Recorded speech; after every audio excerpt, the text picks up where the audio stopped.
This is the Michael Brian Show.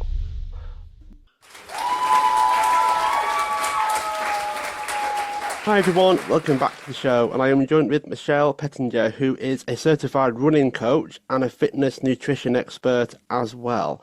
And she's passionate about running and why we should run when we are young. And she's the author of The Young Runner's Guide to Nutrition. So we're covering running and why we should do it. Michele, thanks so much for joining me. Hi, Michael. Thank you for having me. So I'm curious as to where this passion for running when we are young has came from, really. How did you get involved?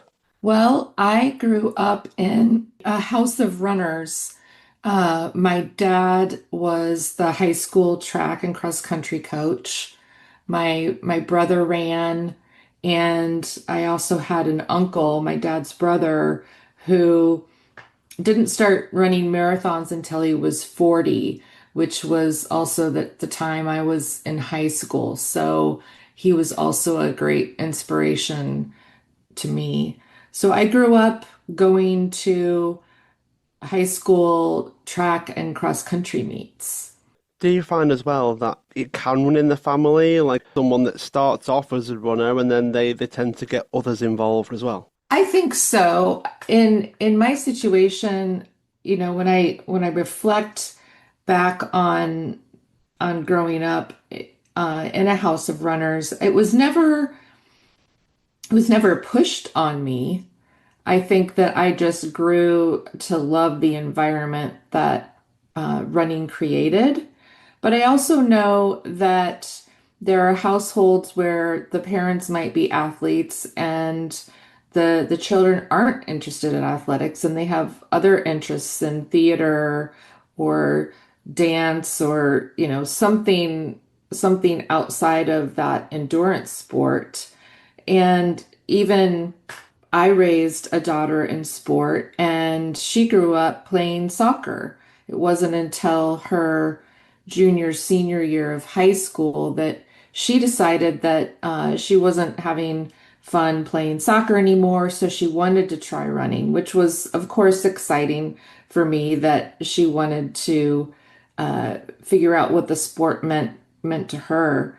I think that it's always important to pay attention to where, if you're looking at young people coming into sport, I think exposing them to different sports is important and allowing them to really explore and find, what sport is bringing them joy. And at that young age, especially keeping it fun. Most people may not consider running to be fun. So just as a quick side note, Michele, how can we make running fun? Talk us through that.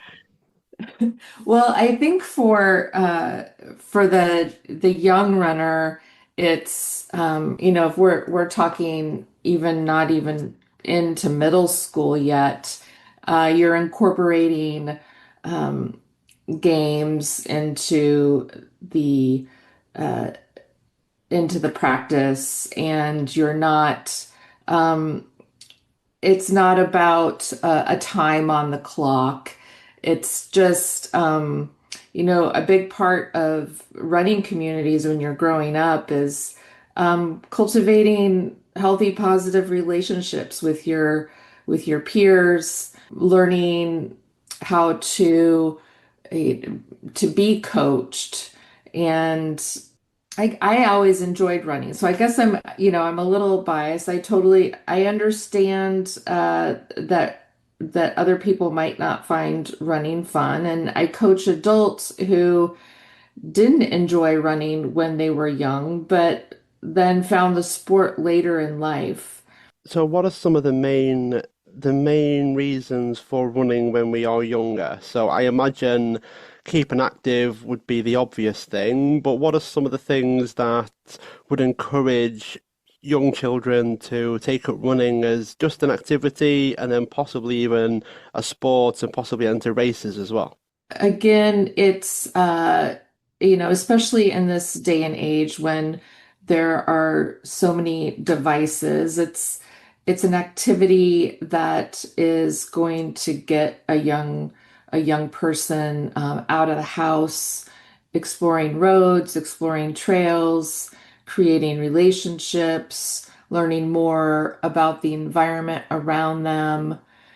It's the young runner is growing and developing, and they're we're thinking about bone health, muscle development, and brain and cognitive function, and having an activity is going to help in the development of all those systems.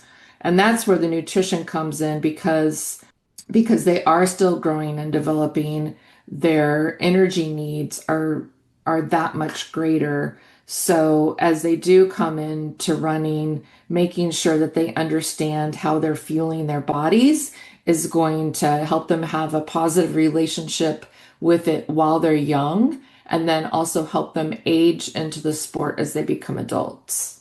What I find quite interesting was how you mentioned that the relationship with the sport as well, because if you think of someone that enjoys it, someone that uses running for, let's just say, the right reasons, then that can only help things, I imagine. So, what are some of the positive relationships that you found that people have with running? Like some people use exercise to beat their bodies up, sort of thing. So, what would be a positive relationship that young people can have with running? Over the years, I've learned how to, there are so many aspects of life that I life mimics running in so many ways, because there are those days where it's not easy, um, days that are more challenging, and working through that as a runner then gives you tools for when things in life, we come up against challenges all the time. And whether it's a tool that one could learn while they're running, it's also a tool to say there's something that you need to process, and getting out and having physical activity and moving can help that mind body connection to deepen an understanding about yourself, others around you, a situation that you're trying to work through. That's quite interesting. That it's almost like running is a form of therapy. It can be, and there are. I have people ask me sometimes, what do you think about when you're running? And honestly, there are some runs I don't think at all. There are other runs that might have a specific, every run has a purpose, but there might be a run that I might call a quality run, and I'm trying to hit a certain pace, and so I'm focused more on my breath and my device.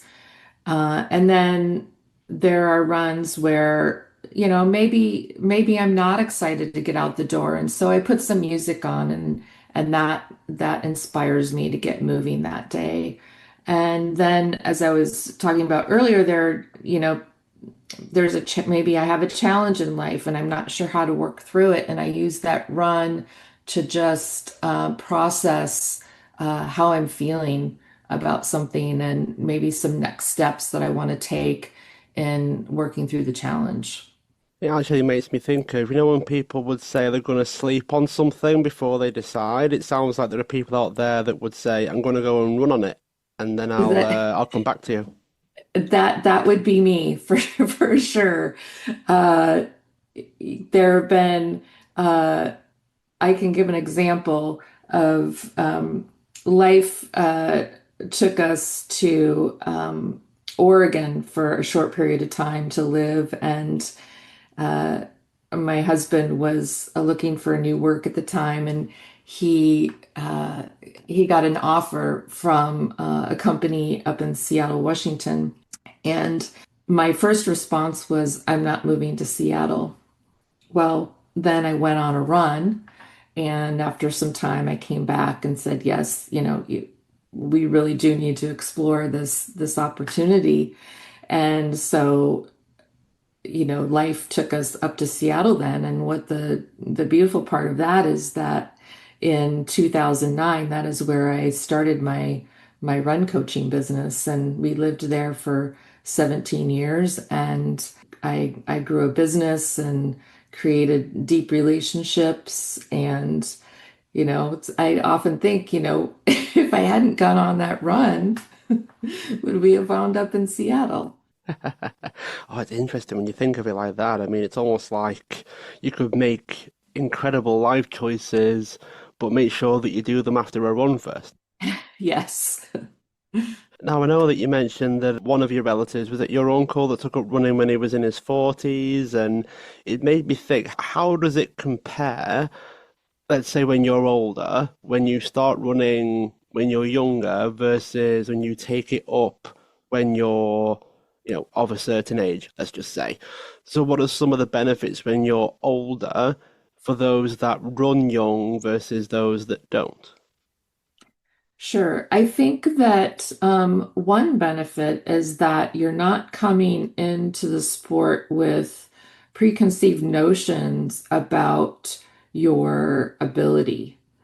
And it's this fresh place to start to, maybe there's been fitness history in your past, maybe there hasn't.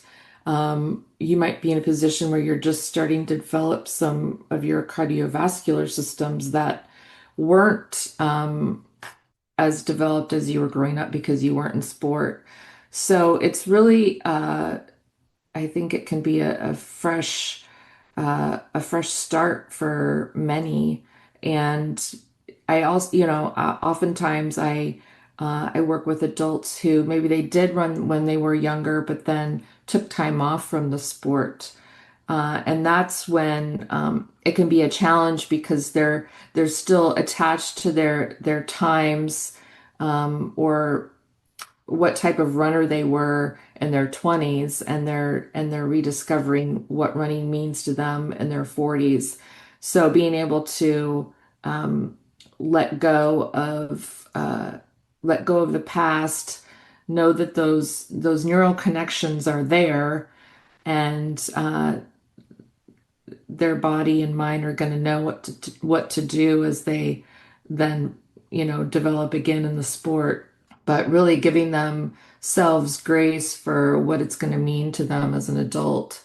Do you find then that the benefits of running go far and away beyond the physical? Like it sounds so easy to think of running as cardiovascular health, as this sense of energy that people have when they take up running, but it sounds like the benefits go far beyond that. Absolutely. I think that, emotionally, mentally, physically, uh, it can benefit someone in so many ways. Every day I'm thankful that I'm able-bodied. I'm in my 50s. I'm still running. Still, you know, participating in events, and it's when you think about all of the benefits outside the physical, I go to relationships. My deepest, most meaningful relationships are with running friends, people that I've coached over the years. We kind of just get each other on a level that, when you spend hours on the trail with a friend, sometimes you're communicating, sometimes you're not. But even when there aren't even words being exchanged, you're communicating through movement, and all those different aspects infuse this energy into your life.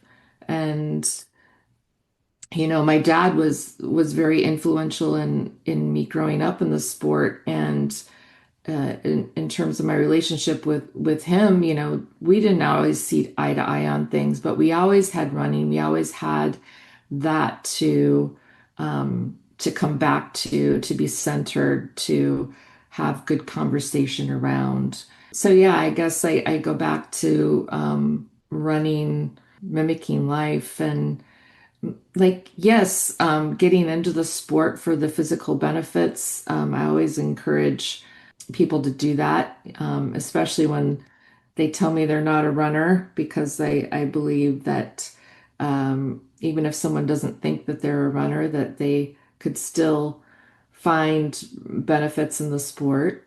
I mean, it does seem like when you look at it, people would start running for some reasons, and then it would extend the longer they did it, and it made me wonder actually, is it one of those things where how people start running is different from why they stay running? Because I'm picturing a world where some of the physical benefits might start to taper off slightly, and then you start to get other benefits the longer you stick into the sport. Right. And I think that's where community plays a big role. There are, there are run groups everywhere, right? Whether it's in your specialty running store or coaches that have run groups. And if that creating community with other people, if that is important to you, it gives you an opportunity to not just practice your sport, but develop these deeper relationships. And I think then, even if maybe you're struggling with your running, you're going to show up for your run group on Saturday morning at 8. And there are going to be times when you're lifting up other people and times when other people are lifting up you. And again, I think people are craving those types of relationships. Yeah, I completely agree with that, and I wonder if, as a bit of a segue, we can touch on nutrition, because I imagine there's some relationship benefits to food as well. But I thought we'd start with, why is nutrition important? Why is food important when it comes to running? For younger runners, their needs are unique because of their adolescent physiology and they're still growing and developing. And so their nutrition, first and foremost, needs to support that growth and development. And then you add on a sport or maybe two sports and extracurricular activities, the brain power they need to stay focused in the classroom. Their energy needs are very great. And making sure that they're taking enough energy in to match the output is critical to not just their, it's critical to their overall health and well-being. If they are in a deficit, if they're not taking in enough fuel, it might not immediately show up, but it's eventually going to show up. It could be in, you know, bone stress injury or for females, a lost menstrual cycle. So one of my goals, with the book and writing it for the young runner is giving them this platform of learning these principles from a young age, gaining autonomy and making smart nutrition choices that are going to allow them to have a long-term relationship with running. Nutrition was not at the forefront of conversation when I was in high school, but science has come a long way, and now we have this information. And thankfully, I was blessed with still being able to have longevity in the sport, and I want that for everyone else that has a desire to have that longevity in the sport. And nutrition plays a key role in that. And so for the younger runner, it's supporting that growth and development. And for the adult runner, also, your physiology is going to change as you age. But for adults that are just coming into the sport, in a lot of ways, they're a young runner too. They didn't have either they didn't have nutrition education when they were younger, or they have no idea where to start. And whether you're young or old, all of our meals, our snacks, they're building blocks. Um, they're understanding what works and doesn't work for, everybody's individual. So what works for me might not work for you. I encourage journaling around nutrition so you can really take note of this is what I ate before I ran. It's how I felt. Did this work well? Did it not? And yeah, so back to everything's a building block, and it's about keeping our energy stores topped off, making sure we're taking in the right fuel before, during, and after workouts. And that all plays into getting a good night's sleep and staying mentally sharp, whether you're young in a classroom or you're an adult in the office. What would be the right foods to have before, during, and after? It sounds like there are different things that you should be having, that you should be eating, whether it's before a general run or a race, and then possibly during if you have the chance to eat while you're running, and then afterwards, as you said, for things like recovery and sleep. So try to outline things a little bit because I feel like there's different things at each point. Sure, sure. So if it's been more than 4 hours since you had a balanced meal of a complex carbohydrate, protein, and fat, and that could be, brown rice with some chicken or tofu and vegetables. If it's been more than 4 hours since you had something like that, you need to take in a simple carbohydrate.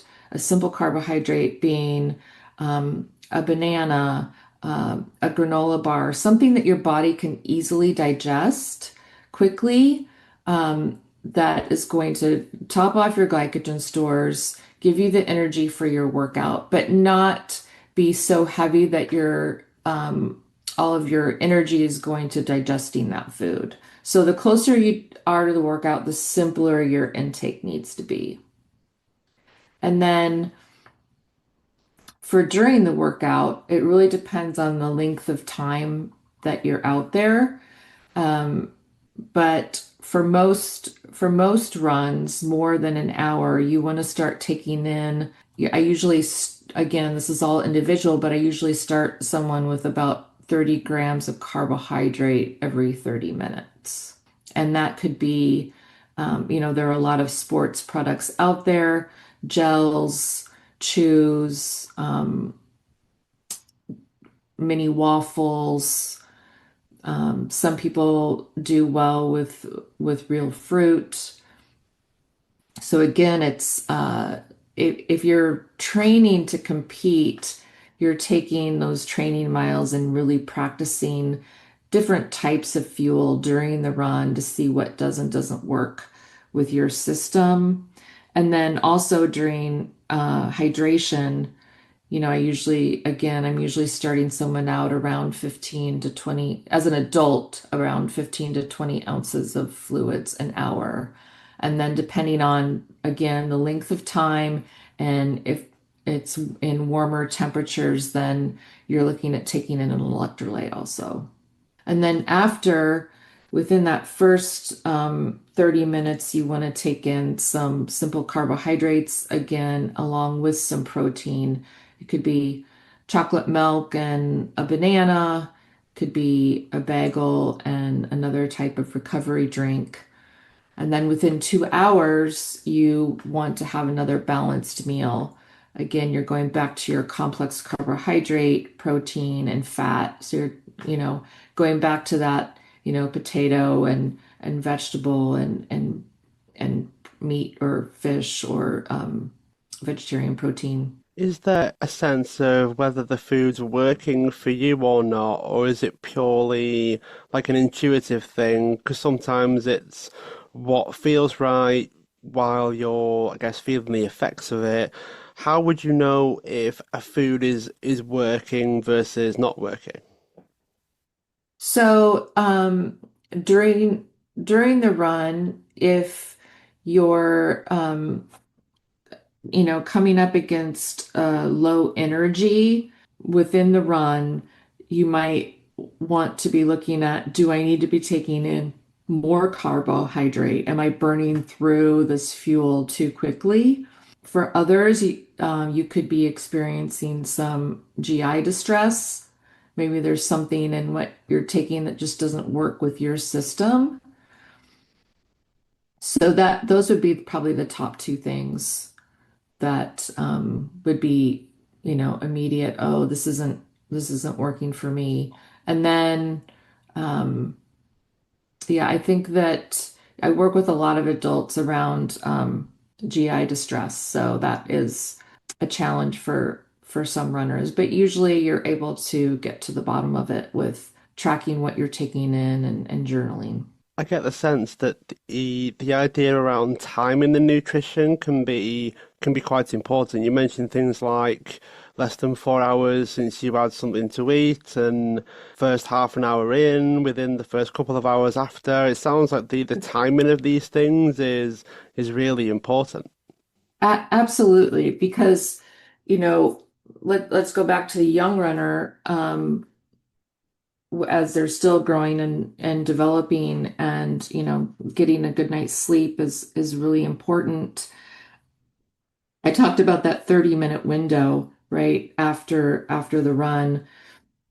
It's important, but recovery doesn't isn't over at that point in time. I really think it's important to see recovery is happening all the time, right? You're taking in fuel during your runs so your body doesn't become too depleted. So that nutrition you take in right after is able to go to topping off your glucose stores and starting to repair muscle. And then taking in that balanced meal, if it's an afternoon workout, is going to continue to aid that recovery and also help you get a good night's sleep. And this is so that we can get up and do all the activities that we love. If you're younger, um, being active, being present in school and being active, and for adults too, it's being present at work and able to carry on all the activities that are part of your life. It's interesting that you brought up that the idea of recovery is like an everyday thing. It's not just while you're running, it's a lifestyle almost. Like if you're a runner, then you run regularly. That means that you need to have certain things set up to allow you to do that. It's sounding like recovery is the most important thing. Absolutely. I think that it's hard to say the most important thing because I could say that about other things too, probably because a runner might be, they're either taking in too much or not enough before the run. So this recovery is important, but it's also making sure that you're able to get the most out of your workout. And so that's where I also say that pre-workout's also really important.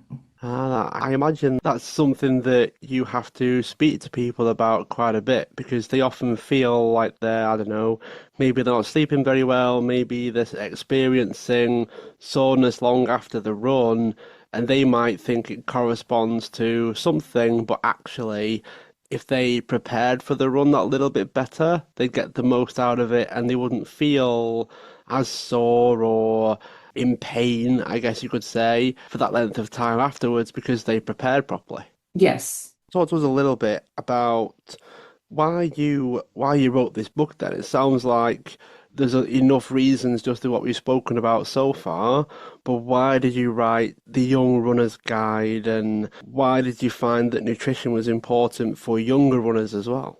As I mentioned, I've been working with adults around nutrition. Some adults that, like myself, I didn't have nutrition education growing up. Um, Others that are just coming into the sport and their challenges around, learning what worked for their body, um, all of the noise in social media. And so I would already was thinking about writing a book. And then I mentioned, I think that my daughter, grew up playing soccer and then in in high school, she decided to switch to track and cross country. It was also the time of the pandemic, and she was schooling at home, and she had, when she was going for runs, she was able to, make whatever she wanted to at home. And then when they went back to school, then I was seeing the challenges that she and her teammates were having around fueling throughout the school day. And I had an opportunity to talk with her team about nutrition. And it was, during that talk that it really struck me that that was the population that I wanted to write for first, because I know how important it is for that growth and development, and because I know the joy that one can have having longevity in the sport. And I really wanted to just to reach the youth population and help them understand why it's so important and give them the tools for practical application in their life. And I also wrote it for coaches, because as a coach, I understand the challenges around nutrition. Not every coach needs to be a nutritionist, but especially in that high school, middle school, high school age, they need to have tools to be able to have positive language around nutrition for their athletes. And for parents, having been a parent who raised a daughter in sport, maybe you have three children in three different sports, and you're working full time in and outside of the home, and it's challenging to know what to make and when, and helping parents understand the needs of their young athlete, and then also give them ideas for how to support them at home. So I think I've mentioned community, and so I'd love for this book to start more conversations between athletes and coaches and parents, and how can we elevate these youth running communities, whether it's running or soccer or baseball or volleyball or softball or lacrosse. How can we elevate these youth running communities with common language around nutrition, and have the athlete, the coach, the parent, everybody involved, so nobody feels like they're in it alone. It's interesting that you brought up the idea of fueling the athletes as well and having more conversations around it, because I'd imagine it can get quite awkward for people when you're there with a young runner that wants to run, let's say run more, but they're already struggling at school, maybe they're having a hard time concentrating because of their morning run, that sort of thing.